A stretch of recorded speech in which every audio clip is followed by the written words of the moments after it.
Sorry, just listening to you, I think I generally get the core message. It seems to me, it just hit me. I mean, wouldn't it be that if this stuff started to be, uncovered, and there would be a huge need for people, as you call them, the pinstripe mafia and others as in, corporations and so on, to work very hard to stop the uncovering of all of this. And therefore, because this sounds like true criminality. I mean, this is like pure crime, isn't it? And it just seems to me that there would just be such a huge amount of effort of people with money to stop this information being unearthed. Oh, no, but, I mean, it's certainly David and Goliath again, isn't it? It is. And 10 years ago, I'd have thought, have we got any hope at all? I mean, I'm not saying it's impossible. It is possible. But obviously, we're up against the most extraordinary imbalance in forces. Let me give you an example. There are 6,500 people whose names have been included on a list published by a guy who stole it from HSBC in Switzerland, HSBC Private Bank. We know 2,059 of those are in Greece because those names were published by a guy in Greece last week who then immediately, strangely, although they hadn't managed to prosecute a single one of those 2,059, it took 24 hours to get him in court for publishing their names. How very odd. One of the people on the UK list, and there are at least 500, and we think more than 1,000 on the UK list, after HSBC is a British bank, but this is its Swiss branch. There are maybe 1,000 names in the UK, at least 500 have been investigated and only one has been prosecuted, who's a rather minor property developer. The rest all have very secret deals. But let's look at the fate of the man who was actually in charge of HSBC Private Bank at the time that this corruption was taking place.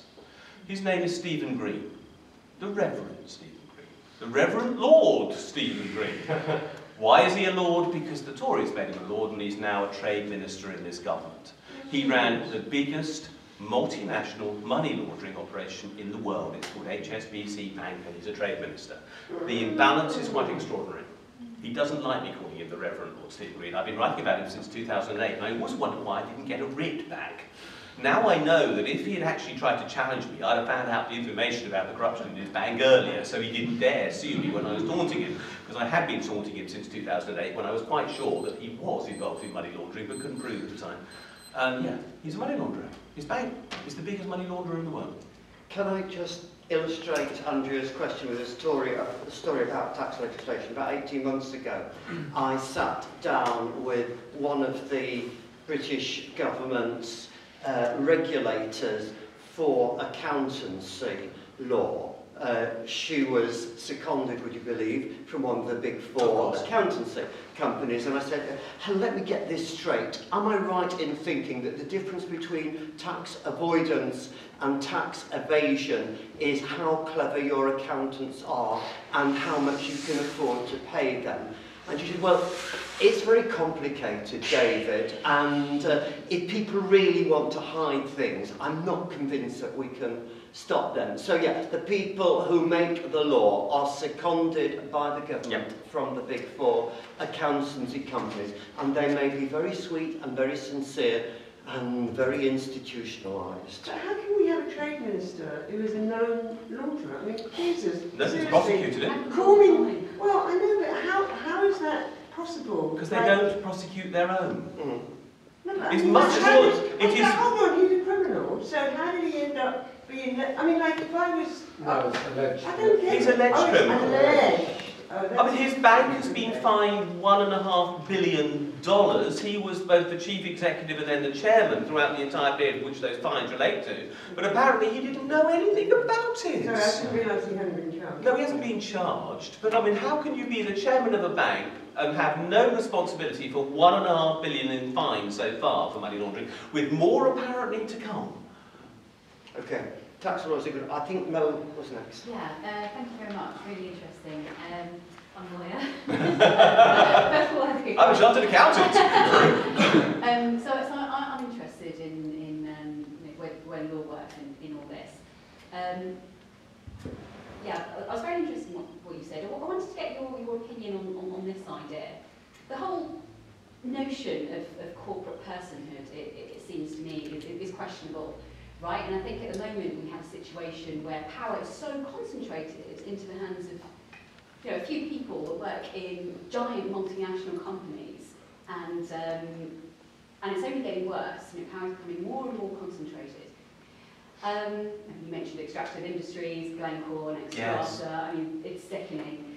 So what would you say to this idea that we should perhaps look at the whole notion of corporate personhood and abolish it, perhaps, at least for large corporations?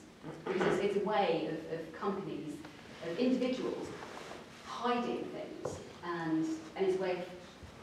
I think there are, I often give an example, which was, let's suppose there had never been a limited liability company ever. And now you and I decide, as a bright lawyer and a bright accountant, what a great idea it would be if two people could sign a piece of paper and then not have to pay their debts to somebody to whom they owed them. Let's go to Parliament and ask them to pass an act doing this. Would it pass human rights law? No, because we're taking somebody's right to recover the debt away from them. We don't have to pay you anymore because we signed a piece of paper saying we're a limited company now. You would never, ever get that law through now. But it happened in the Victorian times, basically. I mean, the history of limited liability goes back to the Elizabethan times, but the modern company really was created in the era of the railway. And it was designed to pool capital to build things which were useful. And I have to say, Quakers were very good at doing it, because they founded Lloyds Bank and Barclays Bank, amongst others. God, things have changed since then. But Barclays and Lloyds were both. In fact, Barclays Bank started in my Quaker meeting house in Norwich. How about that?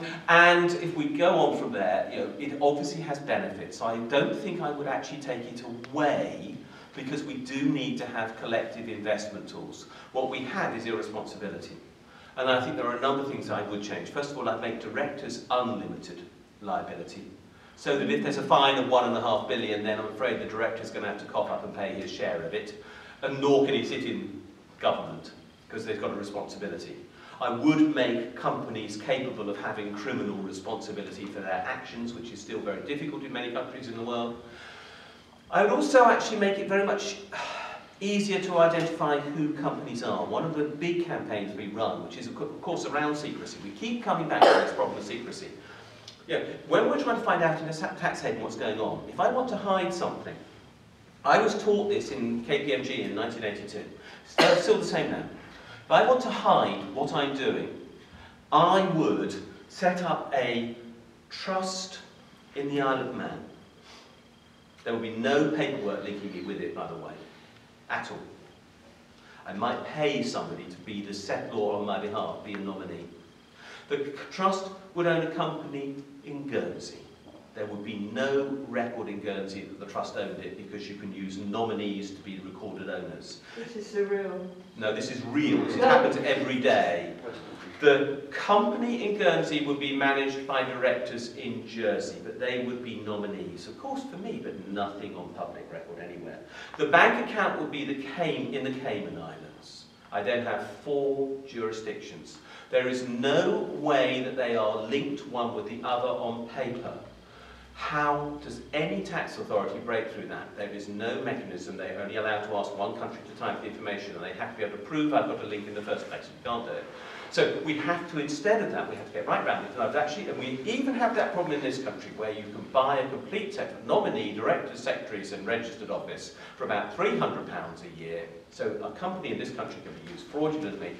And I put down a bill, which, well, I didn't, Caroline Lucas did, but again, I wrote it a year ago, to say that if a company in the UK opens a bank account, then the bank has to tell HM Revenue and Customs who really operates it, i.e. who the cheque signatories are.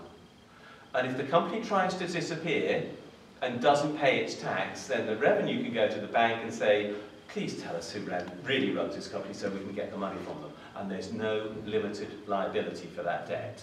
So we have to consider breaching limited liability. It cannot be impermeable, because it's a means for abuse. We're arguing for the same for tax havens around the world. We could do it. I can explain how, but we probably haven't got time. We need more questions. The lady at the